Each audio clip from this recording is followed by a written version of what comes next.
In this video, we're going to talk about the confirmation of representation form. First thing we're going to do is pull up Form 320, confirmation of cooperation representation, buyer or seller. We put the buyer's name in here, the seller's name, and the address on this side.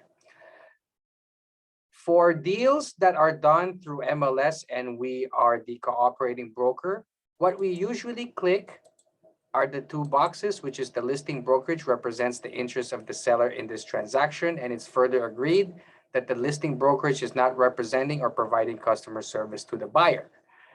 And then for number two, we just skip that since it's on MLS, and we click A, the cooperating broker represents the interest of the buyer in this transaction, and we click A here that the listing brokerage will be paid 2.5% commission from the sale of the property.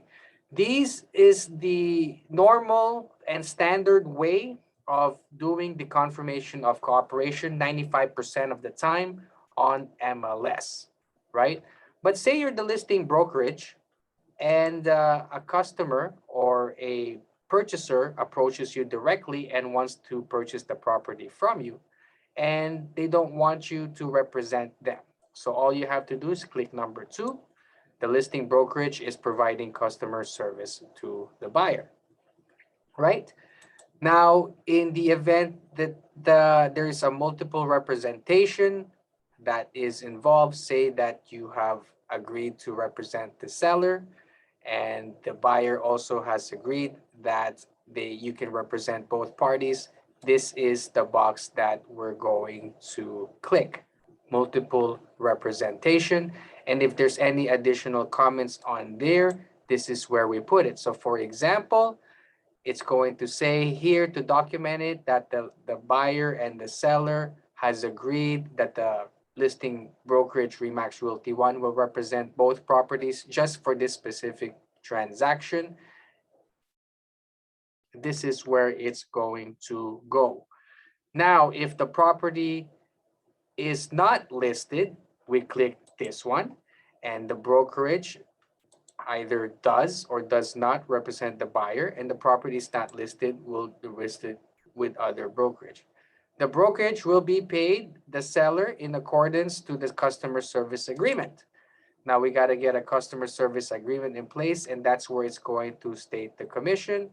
Or if they want to pay the buyer directly, this is where going to go. But as you know, we cannot receive commission directly named to us. The commission has to be addressed to our brokerage, which is Remax Realty One Inc. And if there's additional comments or disclosure by the brokerage, everything has to be put in here to protect us. Now for number three, if the cooperating broker does not have a buyer's agency agreement with us, this is normally what we would click, which is the cooperating broker is providing customer service to the buyer in this transaction. But even though we don't have a buyer agency agreement in place, many of us click A anyhow. C, which is very rarely used, which is the cooperating broker is not representing the buyer and has not entered into agreement to provide customer service to the buyer. This is very rare, and I haven't really seen in 20 years a transaction that is a buyer that has not been represented by anybody. And if the commission is different from 2.5, if it's 4, it's 5, it's 1, and it's a different commission structure as per the seller, this is where it's going to go. And again, additional disclosures are all going to go here.